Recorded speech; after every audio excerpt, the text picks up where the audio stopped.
everyone. My name is Rafal, and I'd like to welcome everyone to my Headshot Photography podcast. Today, I have a very special guest, Anya Anti, straight from New York, join my podcast today. I'm super excited to talk to you. I'm extremely inspired by your work. It's really fascinating. The stories behind it, they are really unbelievable, and I think a lot of people know you because I know you are very big YouTube channel. Instagram is very popular. So I just want to say thank you for joining the podcast, and I have a lot of questions to you.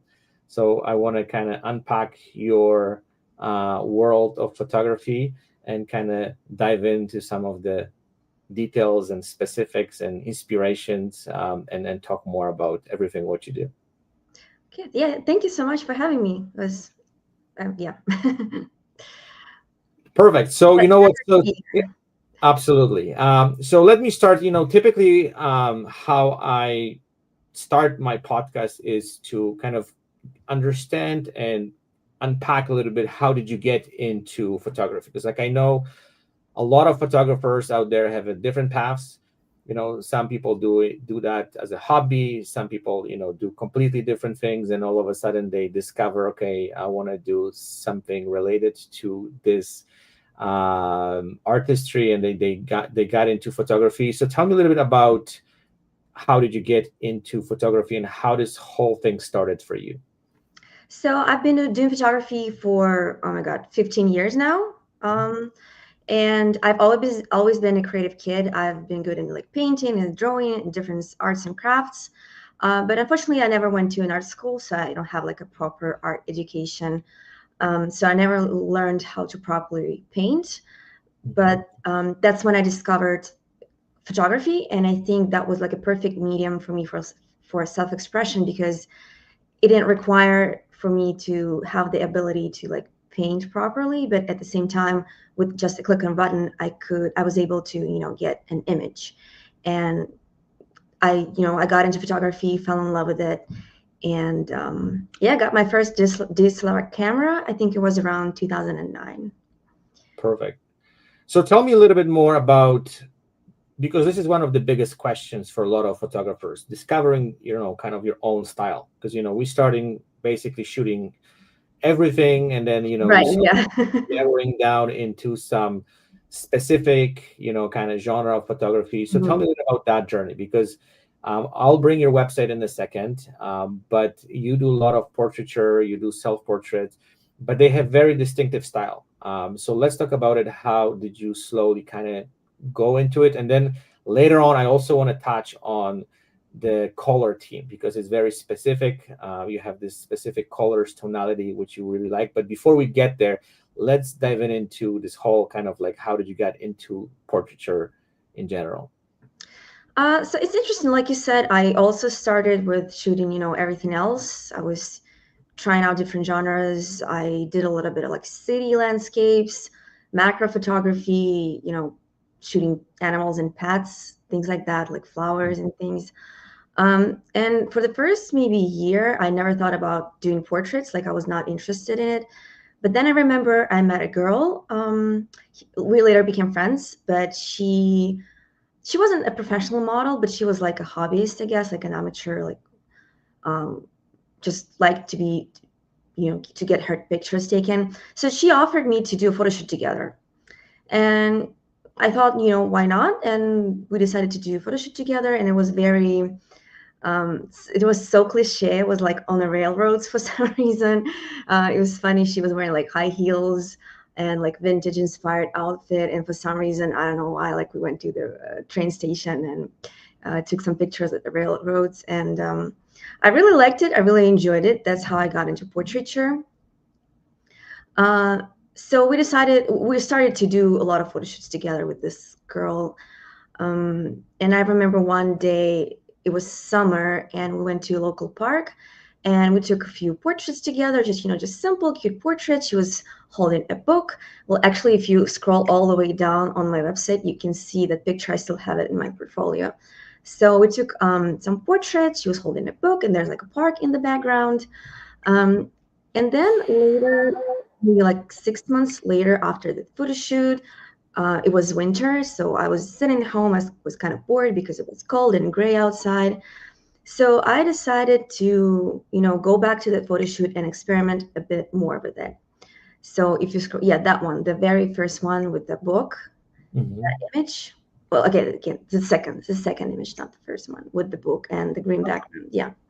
So I remember back then, the photography communities, like the photos websites and forums, was like a big thing. Everybody were on photography forums, sharing their work. And I remember my work didn't get that much attention, but I always wanted, to kind of like so I got into portraiture, but I always wanted to do something different than everybody else. And my photography didn't get a lot of attention back then. So I decided to go back to this photo shoot and try a bit of a different approach. So I decided to, rather than, take a frame that I got in the camera and present it as it is with a little bit of editing, color grading, I decided, what if I can take this image and take it like kind of like a bit to the next level and think outside of the box and use Photoshop to rather create an image than capture it, if you know what I mean. So I decided to Hmm. use Photoshop and a little bit of compositing to kind of like enhance this image. So I extended the background. I created like this swirly bouquet, and I also, she was on the original image, she was looking down, but I took the eyes from another shot and I composited it on them onto this image, so she kind of looks straight into the camera. And with a little like tweaks, I got this shot. And when I posted it, it like kind of blew. People absolutely loved it. It Hmm. became very popular. So that's how I got into this kind of like surreal, whimsical type of portraiture that later became a hallmark of my work. So this was like around 2011. This was the first image in kind of like that style, Hmm. which, as you can see, I still have on my website, still have in my portfolio. Well, it's great because that's kind of your starting point, right? And It I was kind think of like my starting point, yeah. And it's interesting absolutely. because when people ask me like, when did you start photography? And I always hesitate to answer because I'm not sure how to define the starting point. Like, is it when I first bought my DSLR camera?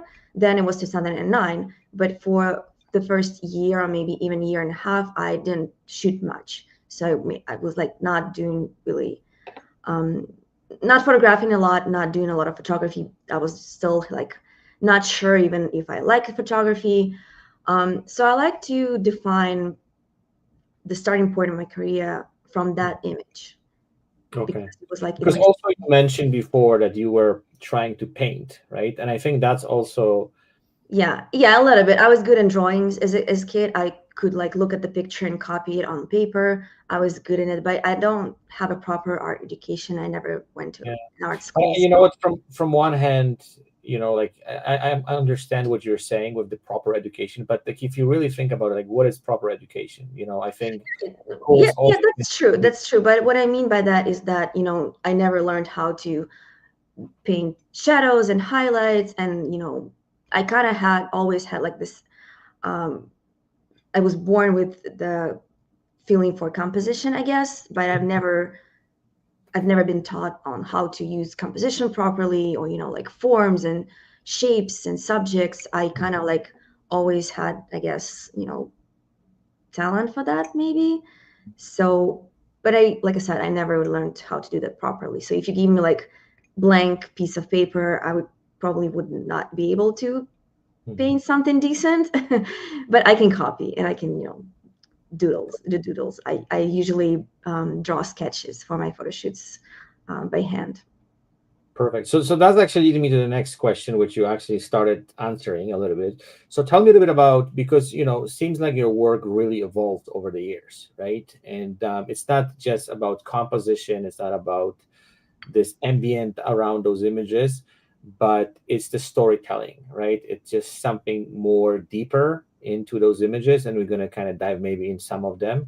But also like looking at your portfolio, like the stories become more and more complex over the years. So tell me, your creative process, like you're coming up with this idea, and then you started with sketches, and then you try to kind of I don't know, create something on the paper, and then you try to translate that into photo shoot, and then actual image.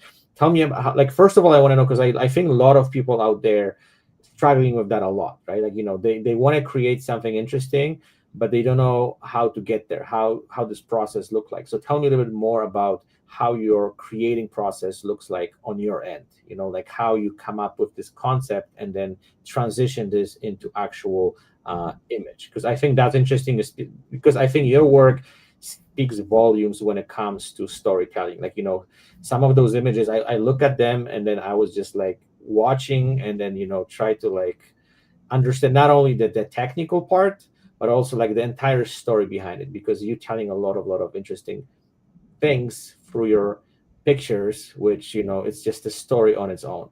So let's kind of dive into this, and if you could just share some of, maybe some of those stuff, would be wonderful. Well, thank you so much. I really hope my my messages get more deep, more complex and deeper in with years. So yeah, well, as I mentioned before, I always wanted to do something, different than everybody else. I always wanted to do to create beyond traditional portraiture, to tell stories with my images. And when I first started photography, I tried to bring some like mood or atmosphere to the images, not like like a specific story necessarily, but create this kind of like moment and feeling and atmosphere, bring it into the image. But then as my as years went by, and I guess I evolved a little bit as an artist, I decided to um, you know like you said, make it a little bit more complex, create kind of like stories, bring more associations and symbolism into my images, and play around different themes and ideas. But my process, well, I never do just headshots, so I pretty much never just go out there and take portraits with the subject, with the model. So my process always starts with an idea. Mhm. So I come up with the concept. Either I get inspired by something, or I do some brainstorming, and I come up with the concept with an idea that I like. And usually, oftentimes, I draw sketches. I do them in Photoshop, just using my pen tablet, and I do a quick sketch in Photoshop, some doodles, shapes, and colors. And then I do the pre-production. So I plan everything. I think about what needs to be, either bought or maybe built or created for this photo shoot. Sometimes I purchase props or and costumes and like outfits. Sometimes I create them myself. Um, and sometimes I commission other artists to make them for me, some props. And I do location scouting, of course. I find the right model for my concept. I reach out to the model and arrange the photo shoot. Yeah, and I always also think about what goes into like compositing and editing part.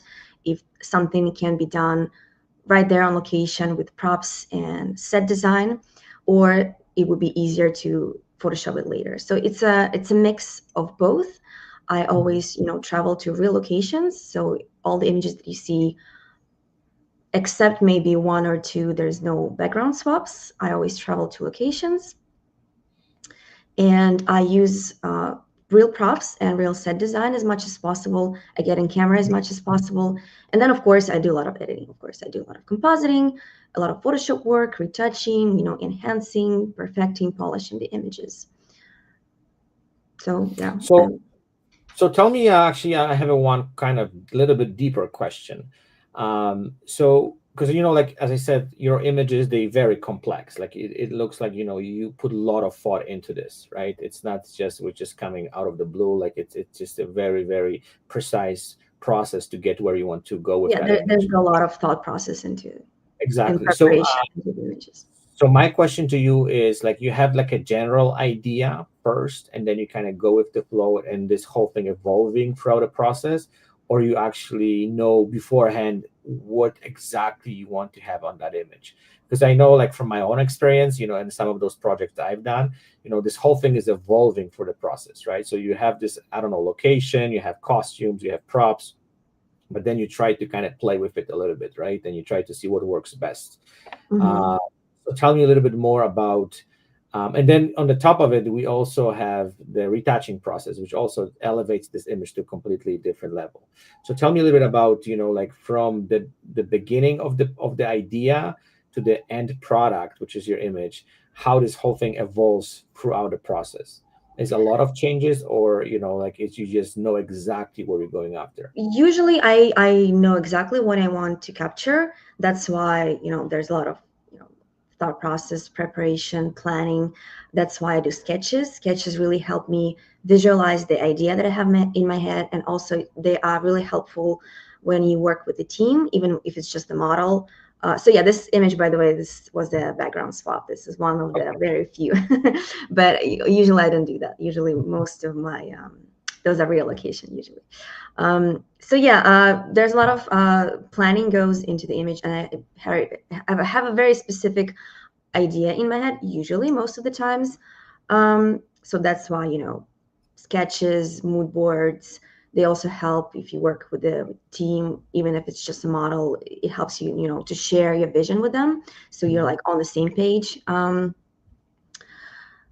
But of course, you can't, plan everything 100%. Some things are can be unpredictable, like weather or other circumstances. So usually when you go out there, you stick to the plan, but you also have some room for improvisation, Mhm. because your vision might not, you know align exactly with your with like what you get in camera does not always align like exactly with your vision, and that's fine. I try to get as close as I can to what I have envisioned in my head.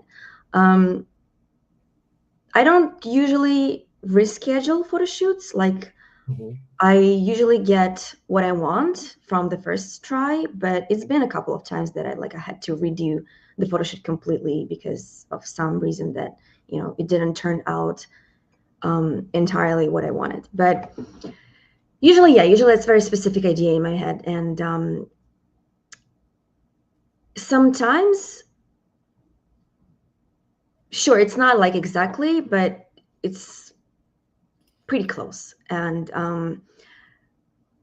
oftentimes, so how I use photography, I use it in a way of kind of like, so my shooting process is a little bit different than like a regular photographer that photographs an image and they get the frame and this is their frame, right?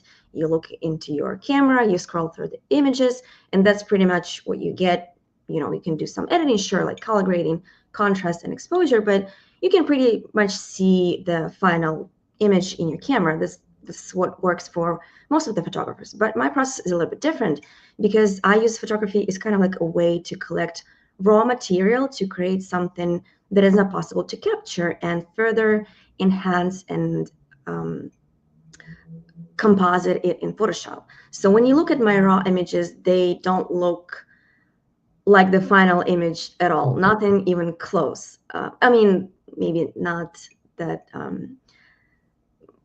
Not I'm being a little bit dramatic, but they don't look what the final image looks like. And for me, working in front of a computer and editing is where all the magic happens. Like, coming and sitting in Photoshop, coming home, to my computer and open an image in Photoshop and starting to pull all these pieces together. This is where the magic happens, and this is when I can finally see what the final image will look like and how close it's going to be to my vision and to all the sketches that I planned. And oftentimes they're pretty close Mhm. to what I wanted to do. Perfect. So tell me, let's kind of dive even deeper into this whole thing. So tell me about like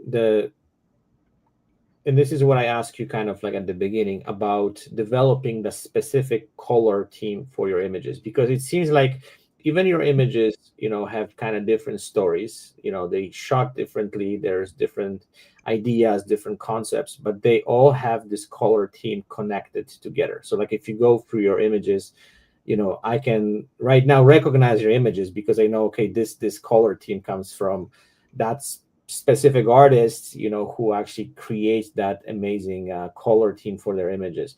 Tell me about how you developed that, and that when you had this, like, I don't know, moment in your kind of life where, like, oh my god, this is what I like, and I'm going to kind of stick to it, and doesn't matter what happens, I'm going to, like, pretty much from now on, kind of process my images that specific way, because this is kind of fascinating, because you don't see that much in, like, too many photographers, right? Because they all kind of jumping all over the place. Hmm. Having that ability to implement that color theme to each picture, which kind of is kind of the trademark, I would say. It's fascinating for me. So if we could talk a little bit about that, like, how did you get into that moment where, this is something I'm going to stick to it for, like, pretty much, I'm guessing, right, to the rest of your life right now, right? I mean, I never say never. Who knows? Maybe in 10 years it's going to be like exactly opposite. But I don't know. For me, it's easy because it's just what I like. Like I do what I like. It's not like I sit there and like intentionally. Well, sometimes I do now, but it's not like I sit there intentionally forcing myself. I'm going to do everything blue, right? Yeah. This is just what I love. So for me, it comes easy. But it's interesting because if you like scroll down to my early portfolio and scroll all the way, like the top images are the latest images and the bottom images are the earliest work. So the top images are like the recent, the most recent. Mhm. um, but if you like scroll down to the early work, you can see the transition from like warm to cool, from like warm colors to blue tones, right? So yeah, it's something like around there when I started to like transition into like cooler blue plat. And this is when I moved to United States. Okay. So yeah, I'm originally from Ukraine, and I moved to United States 11 years ago now, Hmm. in 2014. And it was quite a hard period of my life because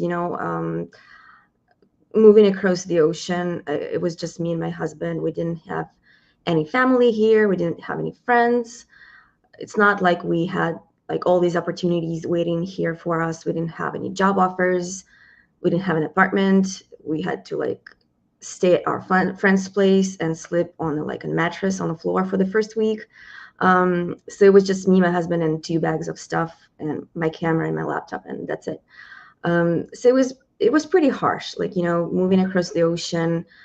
English is not my first language. No family, no friends, nothing. I'm a little introverted, so it's always hard for me, to socialize and reach out to people and, make friends. So it was also like kind of like reflected in my art. Hmm.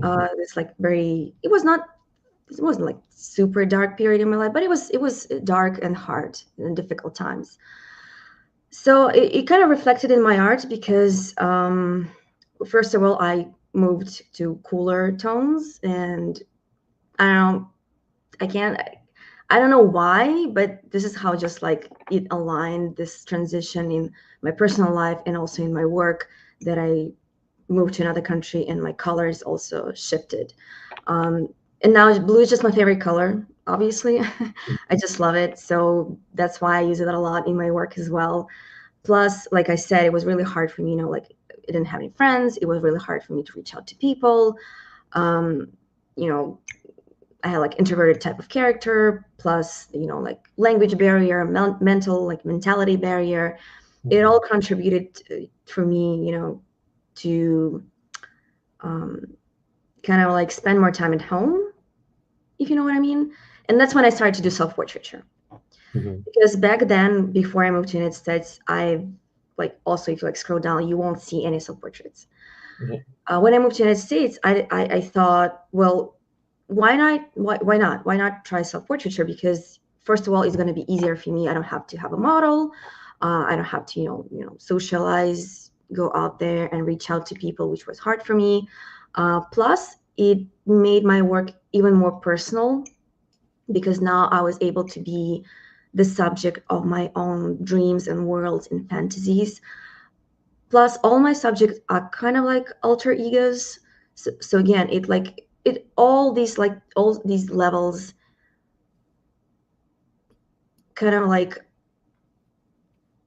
not made me to do self-portraiture, but like pushed me to do self-portraiture, which I still do till now.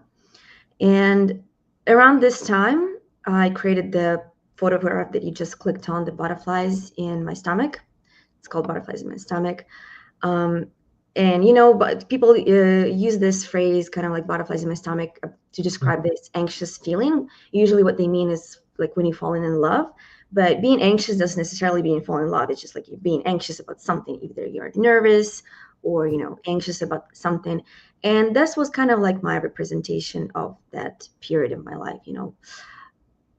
It was hard, it was challenging, and it was kind of like my symbolism of rebirth, now being an immigrant in a different country and kind of like being an American now, I guess, living in the United States. But you know what is Nice also to interesting, because like I'm originally from Poland, so I went through the same kind Oh, of. so we're like neighbors. Okay. We are exactly, and Oh, I cool. went Okay, I through didn't know. exactly the same process of When did adopting. you move to the United States? Well, I moved here a little bit earlier than you. Like I've been here 25 years, Oh, so wow. Yeah, that's a lot a of little time. bit longer. But yeah, like the stuff what you're actually saying right now about this transition and adopting to new country and learning the language and being introvert, because I'm introvert too. So like I don't like socialize with people and stuff like that. So I know how. I'm not saying it, as you said, like it's not a dark time in your life, but you're going through a lot of emotions, right? And Right. Yeah. trying to kind of like adopt to this new place, right? It And was it's it was it was challenging. It was hard. yeah. And the interesting thing is, I was in New York for like a year before I came to Canada. So like I Hmm. like for me also New York was another kind of massive kind of, I don't know, awakening moment, because New York, it's a crazy place. Yeah, Like it is. New York, I'm not saying this in the wrong way, but it's a completely different No, dynamic. no, New York is a crazy place. Yeah, Yeah. I can now say I'm officially a New Yorker now. People say that you have to live for 10 years to become a New Yorker, so I'm allowed to say that now. Yeah, so I know, like for me, coming from like a small city in Poland to New Hmm. York To was New just York, like, yeah, that okay, would be like someone mind just blowing. drop you in the, kind of stormy ocean, and you have to kind of, find it. Navigate through. Yeah. Exactly. So let's kind of dive a little bit more into the self portraits. So can you tell me a little bit about the process itself? So like idea is the one thing. I think some of the concepts which you have, they're fascinating, and I want to kind of get into that in a second. But tell me a little bit about the process itself. Like, are you shooting Like those images technical. by yourself, or you have someone helping you? Like, how this whole thing looks like on the technical side? Hmm. I mean, it depends. Sometimes I shoot it myself, and then of course, I use it like on this one, on the butterflies image. I used, or that one with the flowers, that one as well. I shot both of them in my apartment Okay. in Brooklyn. Yeah, that was like uh, I think this one is what was in my old apartment, and it had like dark gray walls, and it was like perfect background for me. But in that case, I use a tripod, obviously, and either a remote control on my older camera. I use the remote control. Now I connect my camera to my phone via Wi-Fi through the app, and that's how I control the camera, and that's how I do self-portraiture. Sometimes when you see like me in some location, like in nature, um, like the one with the green little houses, the moss green, or that one too, that was in Iceland. Um, yeah, this one was shot in Iceland. So this one, these images, or like the previous one with the little grass rooftop houses, the green one, yeah, this one. So these images we photograph when we travel with my husband. Okay. So we will love to travel. We do that at least once a year, maybe twice a year, depending, of like time and finances. So we travel for fun, and usually he helps me with my self portraits. So I kind of like use them as a tripod in a way. So what I usually do, I think about the shot, the frame, composition, and I use him as a test subject. So I put him in a scene in the set, and I take a test picture, and then I show him this picture and tell him like, do exactly the same, but with me on that spot in frame. So yeah, I do all the settings before, and he helps me. He does the clicking the shutter. Click it. Perfect. But he's in the video industry, so he kind of like knows Okay. what he's doing. So He knows a little bit of he's got the composition. Yeah. he's qualified, right? For Yes. Yeah.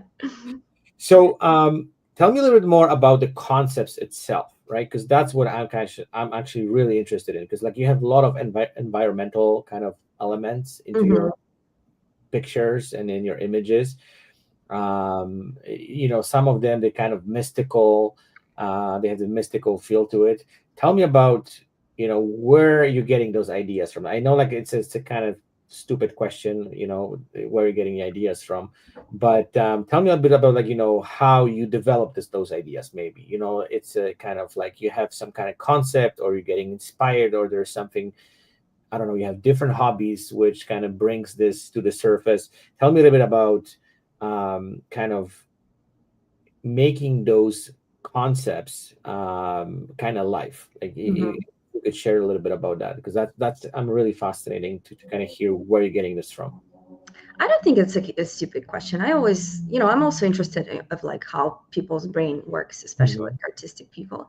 Um, uh, I wish I had an easy answer to that. Like, oh, I do this and I come up with the ideas.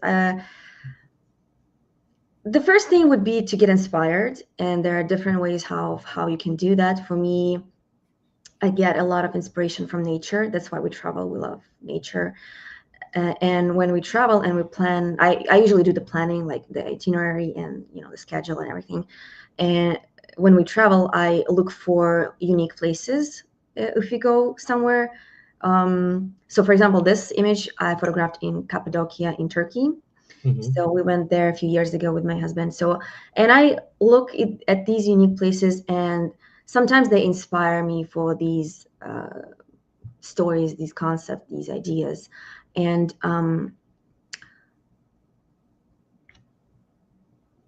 so that's one thing, like nature, unique places, travel, the world around us. And I also get inspired by, cinematography, folklore. You can see a lot of mystical, like folklore creatures in my work, like mermaids, unicorns. I transform girls into like, yeah, like doe deers, um, Mhm. all this sorts of stuff. So I love that. I love like the fantasy fairy tale aspect. I also get a lot of inspiration from everyday objects that I take and try to look at them from the different angle and use them like differently. And maybe like there's one, yeah, like this one. You take a subject, you take a model, and you take like paintbrush and a paint tube, but instead of just getting like a regular teeny tiny paint tube, I make it like a huge one. Mhm. So that brings me to my next point is a lot of use of storytelling tools. The Mhm. storytelling tools are things like your subject that you use in your work, and the subject can play like a important role in storytelling. It can be, you know, a representation of something or like a symbolism for something. Uh, your subject can express different emotion that you put in your work. It can be sad, anxious, or opposite to that, it can be cheerful and happy. Then you use like styling choices as a storytelling tool, because a costume or an outfit can also be like a very important role of your storytelling. It can represent something, be a part of your idea. And then things like association, symbolism, and metaphors. I use them a lot in my work. So I use association in a way like I take an ordinary object and I associate it with something else. And sometimes it intertwines with metaphors and symbolism. I can use, for example, I use paper boats, like of a specific color, let's say blue paper boats, as a metaphor for water or voyage, or wanderlust and travel. Mhm. Yeah, like that, like paper boat here symbolizes, the wanderlust and thirst for travel, exploration. So it's kind of like a symbolism and metaphor for that. So I use that a lot in my work, and that helps me a lot to create these kind of stories and make them surreal and uh, use. I also use a lot of surrealism in my work. I Mhm. really like that. I really like using ordinary objects and ordinary things in some kind of like interesting and um, like extraordinary way. Mhm. So tell me, how long usually you do develop idea like this? Are you it takes time, or you just kind of, I don't know, have some journal where you're writing those ideas down and then try to like one by one execute them, or it's just like a, I don't know, a moment in your life where you're getting this like idea concept, okay, and you just kind of go after it. It really depends. It can be both. Sometimes I still have like ideas, a lot of ideas. Okay, not a lot of ideas, but some ideas that I've thought about for years and never had my hands around to actually implement them in my work. I even have like sketches for those ideas, but you know still haven't done them. So sometimes those things, or maybe I have this idea, but I don't quite know yet how to make it come to life. Either that I don't know how to properly do the props, or maybe I need a very specific location to that is not available to me. So it could be years. But sometimes, especially when I have some kind of like limitation that pushes me, either it could be like a deadline or a commitment or something, then I can just sit down and brainstorm and come up with an idea within like day or two. Okay. And sometimes, because I like to talk about inspiration kind of like as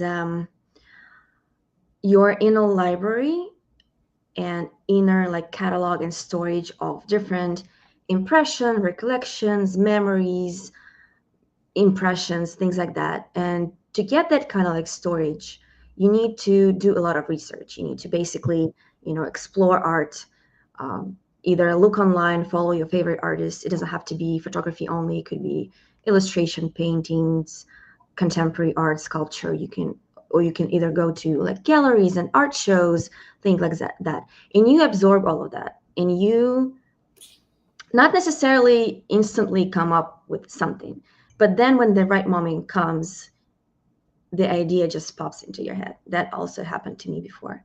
Hmm. um, like the one with the lampshade with the yellow lamp, Hmm. that one came very suddenly to me because that was an art installation in New York City a few years ago. It was basically sponsored by Home Depot, I think. Hmm. Doesn't matter. It was an art installation. It was New York City. It was like open to public. You could come up there, and it was basically just a bunch of lamps, and they were lit. And it was, just that. It was cute. It was interesting. It was impressive. There was like hundreds different lamps, different lamp shades, and they were lit, and with the New York City skyline in the background. So I was like, I saw that, and I instantly, again, because I'm using a lot of associations and metaphors, I thought about becoming a lampshade myself. Kind of Hmm. like go there, put a lampshade on my head and blend with the scene. Um, and it's interesting because I remember I went to the home decor store, like home appliance store, and I got a lampshade, just the shade without actual lamp inside. So I purchased it and I went to that spot in New York City on that location. And I remember it was the last day of the installation. It was supposed to be Oh. taken down the next day. And when I arrived there, I realized that it was not turned on, it was not lit.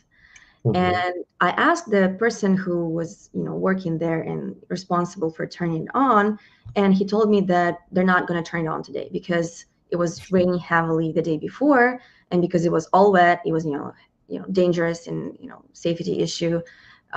They were not supposed to turn it on that day. It was like the last day of the installation, and I was like, oh my god, because my whole idea was built on these stupid lampshades glowing in the background and me being one of them. I brought a flash head and I put it like inside of this lampshade, to trigger the light. And I was like, you know what? I got here. I already have everything I need. I have an outfit. I have a lampshade. I have, I brought my husband to help me to take this picture. And I was like, you know what? I'm going to do that anyway. I'm going to photograph it as it is. And that's it.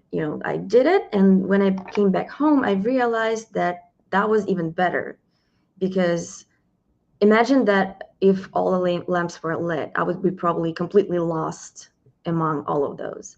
But because they're all dark and kind of like not too obvious in the background, me and my lamp and my light really pop.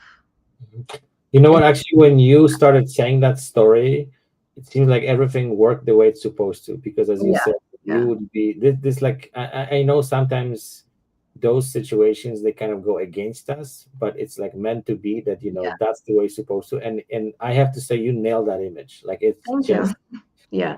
And that it's brings me to the your previous point of like how close, like, do you have a specific idea in mind and how close it is, the final image to your idea? So this things like that, you don't always have full control of what's going on. There can be different circumstances that you can't do anything about them, and sometimes it just works. You yes. just do You know, you like, improvise. And because I guess I have a lot of experience by now. I've been doing photography for 15 years, so um, I'm just not afraid to improvise at this point. yeah. And But sometimes, from yeah, the other hand, it seems like the world was working against you, but like when you look at from the bigger perspective, it worked for you, right? yeah, I know, yeah, exactly. But this is like a really wonderful story, I think, to a lot of photographers who are listening to this. That, as you said, like there's certain things you have a control, and sometimes you don't. But at the same time, you have to trust the process because sometimes Yeah, things but work. talking again about the how I come up with the ideas, some things just trigger those ideas. I see the lamp installation instantly in my head. I use all sorts of storytelling tools, like there's a subject. What does the subject represent? Subject represents the lamp, and what do I need for it? I need lampshade. And then I use like symbolism and association, me being kind of like a lampshade myself, you know Yes. No, no, it's a wonderful idea, and I think what, as you said, few minutes ago about like absorbing all this, interesting art, and then like your brain somehow processed it on its own. mhm. At some point, triggers something in your Yeah, yeah.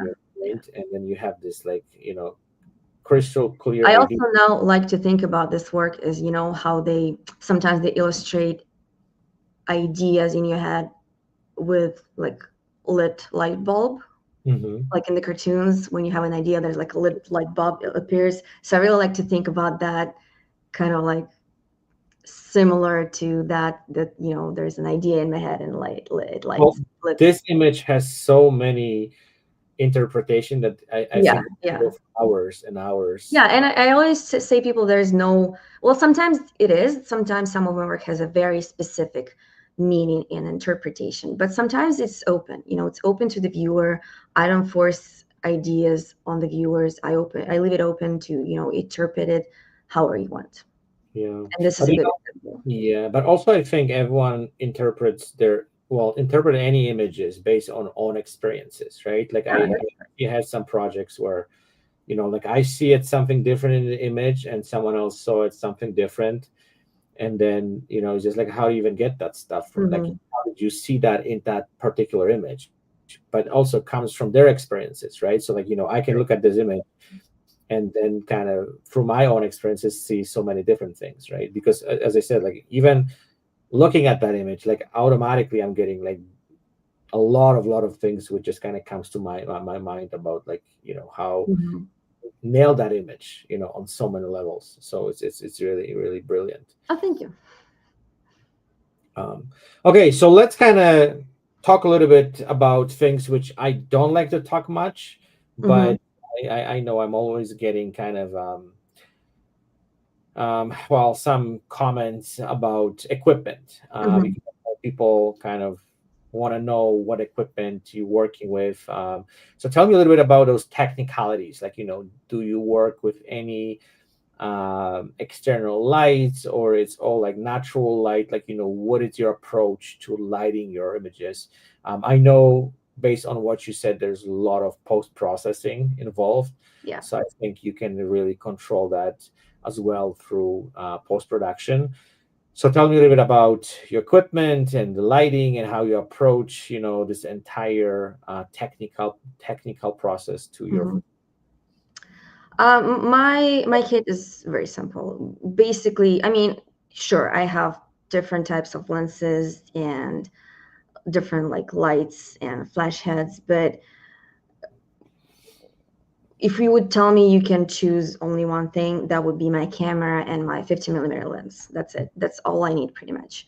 Um, right now, currently, I'm shooting with Nikon Z7, the Mhm, mirrorless camera, and my go-to lens is 51.8.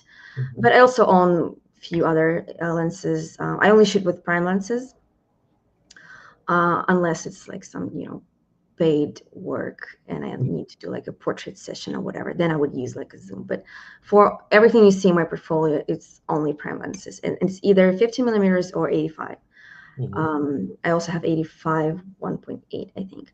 I also have a lot of like a bunch of vintage lenses, which I absolutely love. I used to use them all the time, a lot of my work. I don't do that much that anymore for some reason. I don't know like why. I just drifted away from them. I don't know.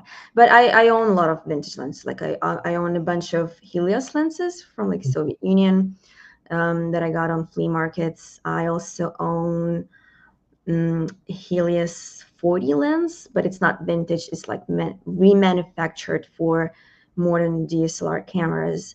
I also own a Petzval lens. So if you Google like lomography Petzval lens, it's a really cool lens that mimics also like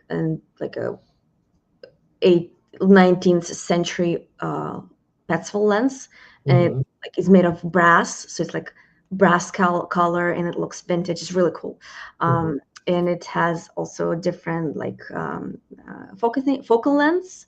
You can get either 85, 58, and they also do it like for different cameras like Nikon, Canon, Sony. And the cool feature about those lenses that they have bokeh control. So mhm, basically, those lenses don't have an aperture, and you can either use like plates that you insert to kind of like mhm, change the aperture, or there's like a bokeh control, like a little uh, thing that you change, and there's like swirly bokeh, and it goes from 1 to 5, one being less swirly, and 5 being like this crazy like circular thing on your photo. It's really cool. Um, when it comes to lights, I'm mostly natural light photographer, pretty much like most of my portfolio. Uh, the only thing that I absolutely have to have all the time would be a silver reflector.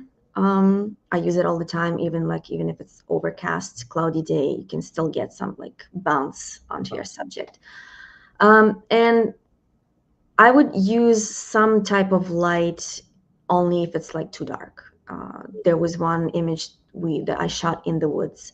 It was way too dark, and I used a flash head. And my setup would be super simple. And I prefer continuous light these days. mhm. Like I don't use flash heads. Yeah. Rarely I would use a flash head. Like for the lampshade one, I used a flash head because I needed like a very intense, powerful, you know, Mhm, flash of light. So I would use like a transmitter from my camera to the flash. But I prefer continuous light, and my setup would be super easy. It would be one light, 45 degrees to the subject. That's it. And I own different lamps at this point. And I prefer, rather than to just lit the scene, I prefer using lights in a more creative way, kind of like as a prop. mhm, Like as for the lampshade, I would put it into a lampshade and I create like a glowing lamp out of a flash head, or I would put it somewhere else to lit something. mhm. Perfect. Um, I hope I answered the question. oh yeah, yeah, absolutely. Well, I know people are always interested, the technical My process. setup would be super simple. Like I said, camera, 50 millimeter lens, silver reflector. If I want something more creative and I want to play with lights, I would probably most likely use it as a prop. Mhm. like I have an image with the moon, like a glowing moon. So what I Yeah. did there, uh, yeah, this one. So what I did there a few years ago, I was an ambassador for Brown Color. Hmm. It was a while ago. It was almost 10 years ago. So this image I created using their gear. So the sphere that you see as a moon, it was actually a light shape modifier called balloon. So basically, it's like a plastic sphere, white sphere, and you put a flash head inside of it, and you like creates like a 360-degree light. People Hmm. usually use it to shoot interiors, like to lit the whole thing. But I saw it and I was like, oh, it's a sphere and it glows. So I'm going to create a moon out of it. So this is what I mean. So that's what I did. I dragged it onto the beach. I had a battery pack and I put a flash, had a strobe inside of that sphere. I later photoshopped out the pieces of the gear like cables and stuff. Hmm. But that's what I mean by using light more of it as a prop. And there was another light, as you can see from like the sideways that go hits the model from the angle. So there were basically two lights, one in the sphere to create the moon, and another one just to because it was obviously nighttime, so it was way too dark. So they just like 45 degrees to the model Yeah. from like Pretty top. pretty cool idea. Okay, so let's switch the gears and talk a little bit about business. Mm-hmm. So Oh, so yeah, let's dive into this for a little bit. So tell me, are you getting also kind of hired for those type of projects, or this is more your personal work? Or you doing actually this is like, are you focusing mainly on your artwork and you're trying to kind of sell it? And like I don't know what, because I've seen on your Instagram like you had some exhibitions, you had hmm, some interesting things going on.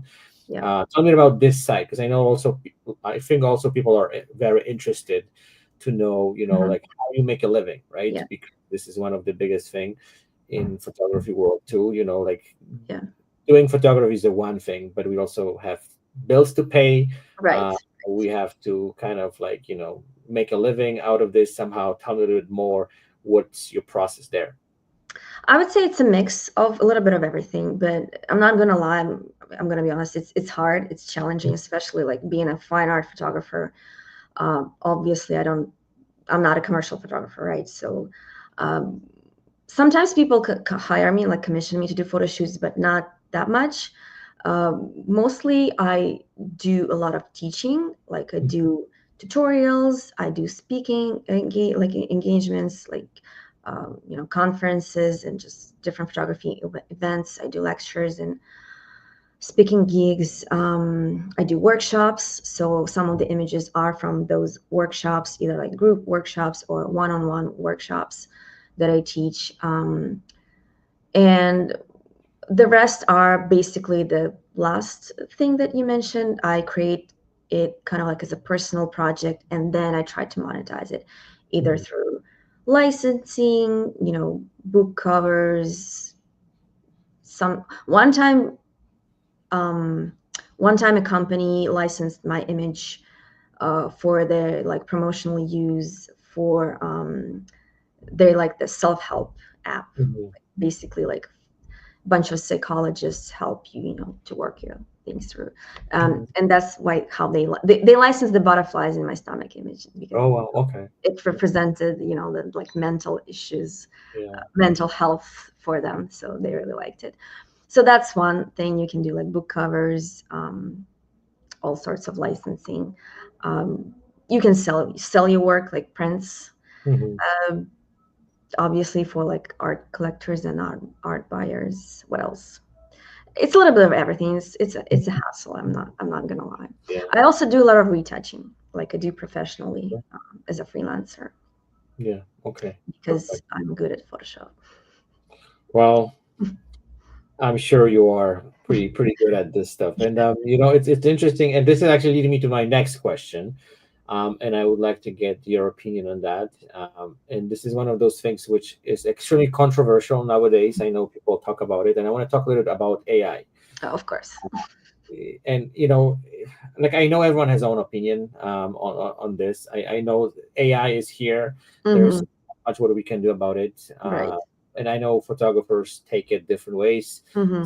Them, they're all for it. There are some of them who are completely against it. Hmm. Trying to be somewhere in the middle, but I'm not kind of scratching this off and pretending this doesn't exist. But I Right. always talk to photographers about it, right? Because kind of knowing their opinion on how they view it, it's important. And I think the conversation also is extremely important nowadays, because if we don't talk about it, everyone kind of have own assumptions and kind of own approach. So tell me a little bit about how you look at what's happening in this sphere of kind of photography, because I know a lot of people say it's not photography, but we still use AI to retouch images, to kind of do some stuff. So we have that already implemented in our work. It's just, now we have more and more powerful tools which can do way more crazy stuff which we're not able to do before. So tell me your opinion, how you kind of see it, what's happening with AI in photography world. It's so funny to me because it's like it's like funny and crazy to me because I do a lot of editing, as I said before. Like I do a lot of compositing and Photoshop work on my images. Um, and as long as I remember, like my whole career, people would tell me that my work is not photography. You're not a photographer. You're a digital artist. It's not photography. It's all photoshopped. And I had to prove them wrong because, well, yes and no. Like, yeah, sure, I do a lot of editing, but I go to location, I build sets and do set design and use props, and I, take a camera and I take pictures. So, I mean, for me, it's pretty much very much photography, right? But it's also, where you draw the line when it stops being a photography and becomes like a digital art. But that's like another whole topic. But it's funny to me because I've always been told you're not a photographer, it's all Photoshop, and I had to, defend myself that no, it's not. And now suddenly I have to defend myself and tell people that it's not AI. My process hasn't changed at all. Yeah, sure, and I'm going to talk about it a bit later in a second. But now suddenly Photoshop is cool because suddenly you do everything by your hand, actually sitting in front of a computer and spending hours on one image. Suddenly it's Photoshop is cool now and considered to be, human work. And now I have to, you know, tell people that it's not AI. So yeah, time, crazy times. Yeah. But when it comes to AI, I don't know. I love it and I hate it at the same time. Like I have this love-hate relationship with that because obviously it's here. Like you said, it's here. There's nothing we can do about it. And I use it. I use it in my work now. Like the Photoshop introduced all this cool, AI tools like Mhm. generative fill. And of course I use it. Like, of course I would use it to extend my frame a little bit, maybe like use generative expand. Or now I use it all the time for like retouching and tweaking and doing little things. For example, like this very vivid example, I did a photo shoot with a girl with the doe deer antlers, the deer antlers, and she was wearing a wig, like a white wig, like curly hair wig. Okay. And what I did, because the hairline here when you're wearing a wig is looks very obvious that it's a wig, it's not very natural looking thing. So of course I wanted to edit that and make it as realistic as possible. Yeah, this one. So what I did, like before AI tools, I would spend some time trying to like clone stamp and hand paint all the little hairs. But what I did, I just circled that area and I typed in natural hairline and boom, Photoshop just generated for me. Yeah. I kind of was blown away and incredibly impressed by it that it took me literally seconds to do that and it gave me such a great result. But and this is what I how I use it now. Like I would tweak some little things, like I would remove flyaway hairs, more naturally looking, or I would remove wrinkles on clothing, or maybe like little things. Um, and for me, this is how it's supposed to be used. Kind of like as a continuation, as a tool, either than replace, because my process hasn't changed at all. I still, I come up with an idea, I get inspired, I do sketches, I do all the planning, I do all the pre-production, I go to locate, nothing changed. I do props, I do set design, I do location, I do models. But what it helped me to do my editing is a bit more faster and easier to get the same results, to get the same natural looking results than before. And this is how I can see AI being a very powerful and helpful tool for all the photographers and creatives. Um, I hate it, and I also use sometimes I hate it when it replaces the entire creative process, like replaces the process entirely. People just go there, generate images, and present it as their art. You know, Mhm. I absolutely hate it. It bugs me so much. I'm like, well, first of all, it's not art. It's a machine generated it for you. It didn't require any skills, any talent, any, process whatsoever, any like evolvement, you as a creator, nothing. Literally, you type in text and it creates it for you. And I hate it because we created, well, first of all, people don't understand that artistic and creative people actually enjoy the process. We don't want to get those images done in just one click because that's not the point. Well, sure, the end result is important, the final work is important, but we also enjoy the process. That's why we chose this specific medium, either it's painting or digital art or, drawing on the computer or painting or sculpting or whatever, because we actually enjoy the process and we don't want to skip it. Second of all, it completely removes any challenge Mhm. because that's not interesting for me. Like, sure, it's fun for the first couple of tries. I also did it. I'm not gonna lie. I had Mid Journey. Like, I paid for Mid Journey before. I generated images. It was fun, sure, but after a while, you realize that it's not fun anymore because it does not require. There's no challenge in there.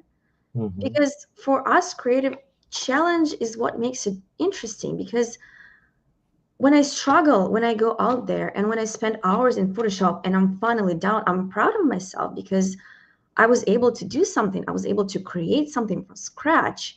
And same things actually goes when like not just creation, but like for example, video game playing. There's a thing like there's a very like middle ground between being too easy and being too difficult. Too difficult when you like, you give up, right? But Mhm. when it's too easy, it's suddenly there's no challenge. It's not interesting anymore. It's too easy. You don't appreciate it. Same goes with anything. Like if it's too easy to get, it's not interesting anymore. So all these like tech people who force all these tools into our throat, they tell, oh, we're giving you tools, you don't have to do this. But we like doing it. We Mhm. like actually going out there, taking a brush, taking a, pen tablet, pen and actually do things. Mhm. And that's what frustrates me the most. Plus, you know, all of us creatives, we spend years of, learning, polishing our skills, perfecting, evolving, and suddenly somebody comes here and they just generate this image and they're like, oh, this is my art, love it now. And I'm like, no, you mean you didn't put any effort into it. And this is I hate so much about it. Mhm. um yeah, it's just devalues, everything we do now. So, Is like can I photographers. challenge you a little bit on this? Maybe uh, not challenge, but let's have a kind of little bit of discussion because I'm kind of the same kind of page where you are when it comes to like it's really make it easy nowadays to create images, right? The tools change because back in the days we had cameras and we had to like really know lighting, know understand a lot of things. But and again, I'm not trying to kind of diminish anything what you right. said, and I 100% agree with you. But like before we jump into this image creation, you remember when we talk about generative fill that like back in the days, and I'm coming also from the background where I spent hours hours of retouching my images. And then it was like I had a, let's say, headshot session for a corporate company, and my biggest struggle was like going into retouching process because I knew it's going to be the next weekend. I'm kind of like shutting myself into the room, and I was editing. And nowadays, like, we can do it in the split of the second, Yeah. right?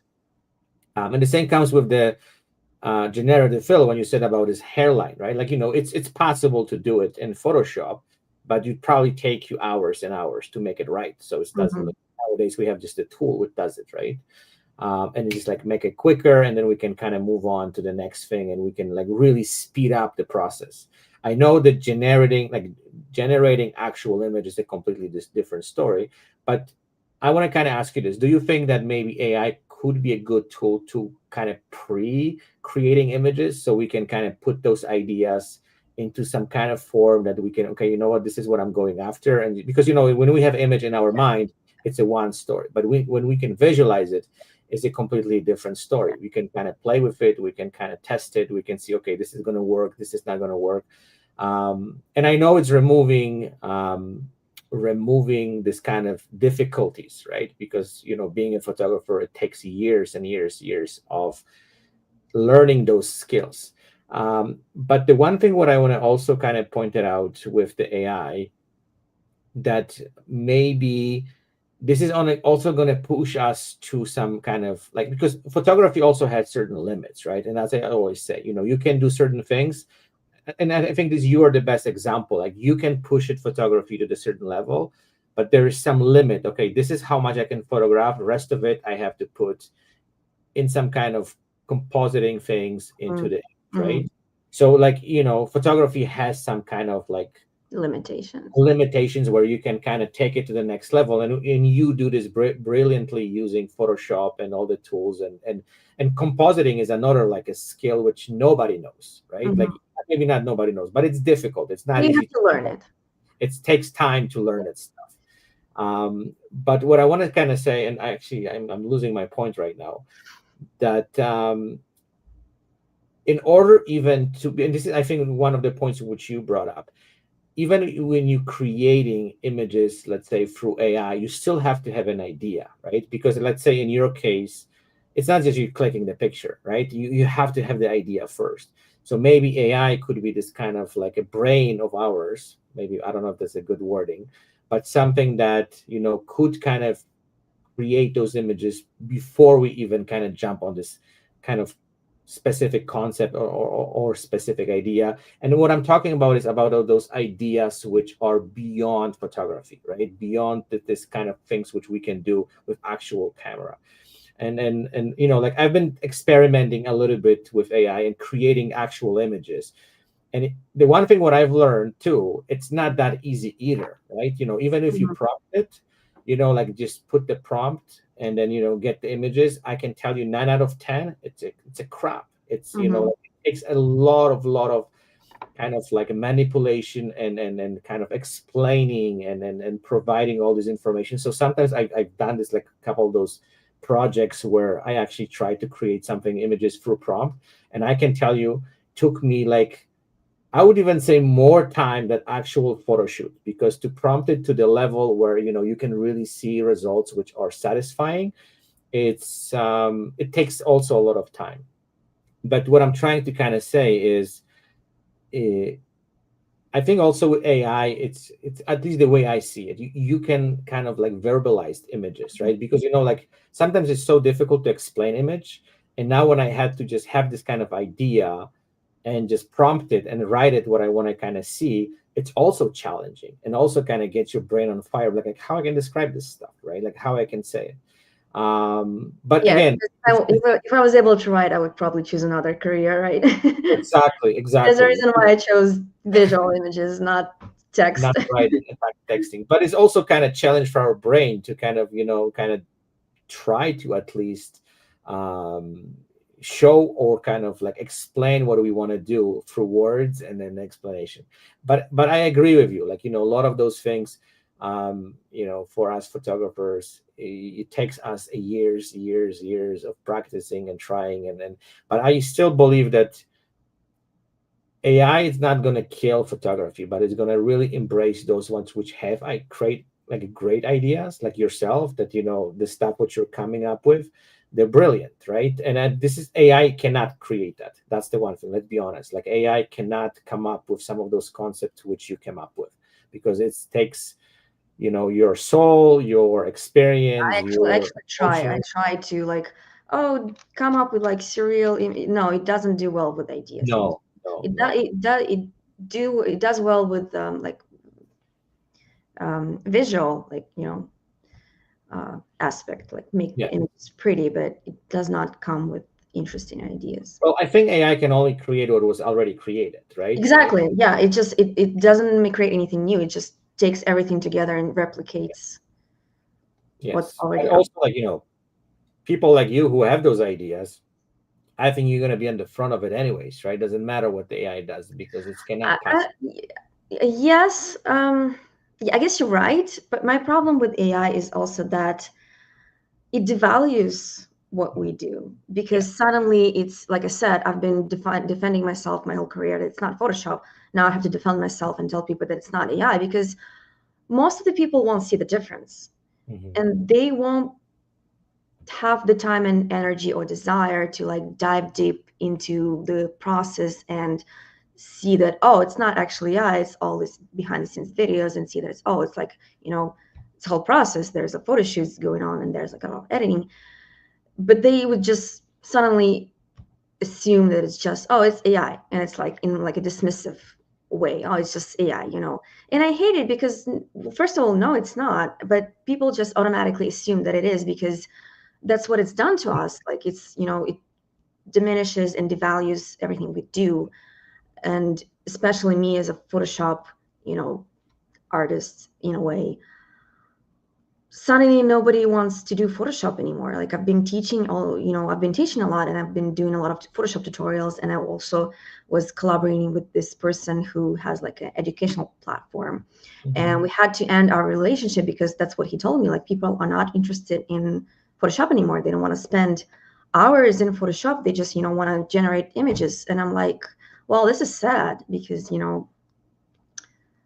But can't you be know what? happy about it. Also, I think that, and this is also my experience. I think people just assume that AI can do this everything perfectly, but they still have to understand the process, because like that's what I see even with retouching, like even headshots or portraits and stuff. What I do, which is a basic, but still, like I think you have to have the basic knowledge how to retouch images to basically do it Yes, properly. most of the Right? people, they don't know it, and they don't want to No idea. learn it. They don't want to learn about the process. They Like, don't care, and that's what kind of like sad to me, because they automatically now assume, oh, it's AI. She spent like, I don't know, 10 minutes on this image, which is not true. And I don't know. It just makes me like, they don't appreciate what I do anymore. yeah.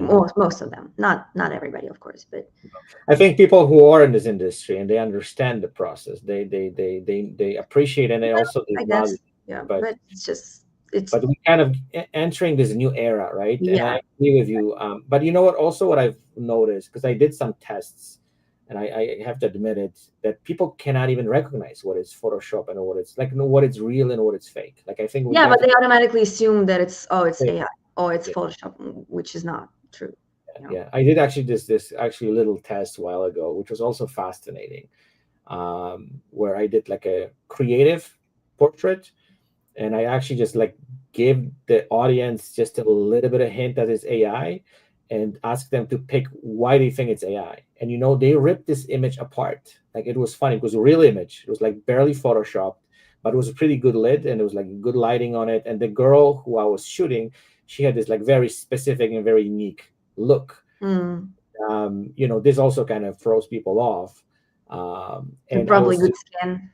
exactly. And it was Yeah. fascinating for me how people took this image apart, and they could point it out everything that, you know, apparently is AI, but it wasn't, right? Mm. But, as you said, they Yeah. automatically assume it's AI, and they know, okay, because Yeah. this, and that.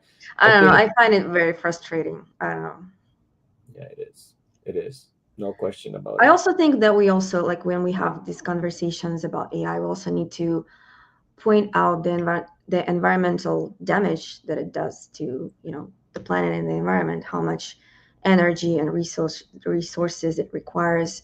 And I don't know if you follow the news, like all these new data Yeah. centers, how much water they use, and it's actually like horrible. People who live in those area, they have like tap water, black color, Yeah. running from their taps because all these data centers, they like ruin and pollute the water. I also think it's important to mention that we need to also keep that in Yes. mind, that it's like not just, oh, me being hurt as an artist. No, AI not only hurts artists, it also hurts the planet Yeah. at the current state that it is. 100%. But you know what? I think we should have those discussions, right? Because the more we talk, and then we can also expose those things that maybe change people's perception, and they're gonna look at it differently. I hope it does. But also, you know what? We can show that through our work, right? Just to kind of and explaining people, and so they have a better understanding. Because I think those companies, they do everything what is in power to hide all those informations which Yeah. they don't want to go And I, out. I don't want to be, sitting here and saying like, oh, I'm better than everybody else. I don't use AI. Of course I use it. I use generative fill. Like sometimes I use Midjourney to like generate like mood boards, or Hmm. like maybe like Absolutely. inspiration or something, like on a very rare occasion. Of course I use ChatGPT to help me with my emails, because it just makes my life easier, and I, you know, use those tools to make it less difficult, I guess. So let's finish because we passed the hour a long time ago. But let's finish on some positive notes. So I have a one more question for you. What would be your advice to people who are starting off in this industry? Someone who wants to be an artist, someone who wants to be a photographer, someone who wants to create art. What advice you would give them, based on your 15 years of experience? And like I know we touched some very sensitive things that it's challenging, it's difficult, and it's getting not easier, it's getting much more challenging nowadays. Yeah. What would be your advice to those people? Stay away Uh, from it, I think or I would say don't give up. yeah. Like, it's challenging, it's difficult. y- you probably won't make a lot of money out of it, let's be honest, but if you really love something, if you're sure that this is my passion, I really love it, I want to do this, I want to at least try and do it, just don't give up, because I know so many talented people and artists in the past that they used to do photography, like very cool creative photography, and they just stopped for whatever reason. I'm not judging them, I'm just saying that they just stopped, and that was like a pity because they were so talented. And Mm, I've seen so many not so much talented people who just persistent, and they just keep going no matter what, and they achieve really nice goals with their career. um, so I would say just never stop if that's something that you love and you believe in, because when I started 15 years ago, I remember that for my parents it was just like another waste of money, for mm, my friends it was just another hobby, for my like other photographers I was just another girl with a camera. They were all skeptical and dismissive, or mm. but I was persistent, and I wanted to be good, and I wanted to be, successful, and I just love doing it. And, I hope I proved them all wrong.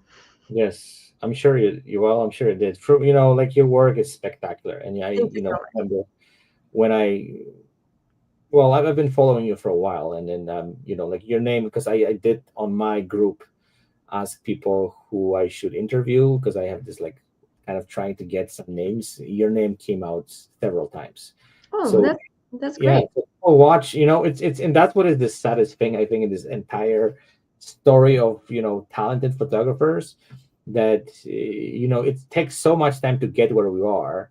But people think it's just so easy to be there, right? Like it's like, oh, it's she just photoshops and then takes some pictures and whatever. But they admire our work. It feels like sometimes they. I think we're also living in a world where people kind of consume art really quickly. They look at it, Yeah, they it don't. became like, yeah, I was actually talking about it under one of my posts, that art now became just a fast food content. Yes. The social media contributed a lot to it. Like art, art used to take years. Like imagine a painting back in the day. It would take a person years to create. Now it's all content. It's just like, create, Yeah, create, create. It yeah. became a fast food. Art became fast food, Well, that's the one thing, but also I think people don't. especially with AI now. Like the AI slop now a thing, Yeah, unfortunately. yeah. And I think also people just don't spend too much time. And I think what defines artists like you, that you cannot just look at your pictures for like split of the second. You have to dive deeper into it because there's details, there is story, there is some elements which you have to look deeper. But I think that's the problem nowadays, that people just scroll through this stuff. Yeah, They either yeah, like it or they don't like it, but 5 seconds later they don't even remember what they watched, right? So it's kind of yeah, and fascinating. that's another thing why I hate AI. Is just it's just contributed so much to it. Yeah, Just to we are flooded right now with um, all this stuff. We are flooded with all this stuff yeah, nowadays, right? Anyways, okay, so I hope we're gonna finish on the positive note. I know there's we go through the same frustrating times, and I think this whole thing with the time will somehow kind of sort it out, and then our work will be more appreciated. I think we have to just find the ways, right, to do that. yeah. Um, I think we just need to wait and see where it takes yeah, us, exactly. and Time's up. we should not give up in the process. No, not at all. I don't think you're planning to give up. I don't. So I have my times. There are times when I like question my whole career and life choices, but I think everybody struggles with everybody goes through the every same. I artist. know that we all have the same kind Yeah. of good moments, and it's also fascinating for me because sometimes you have those like crappy day, and then someone kind of comments you or say something positive, or you get new client, and then like, oh, And then you suddenly, oh, just and that's all of a not sudden you bad. slip. Oh, it's all good now, right? Yeah.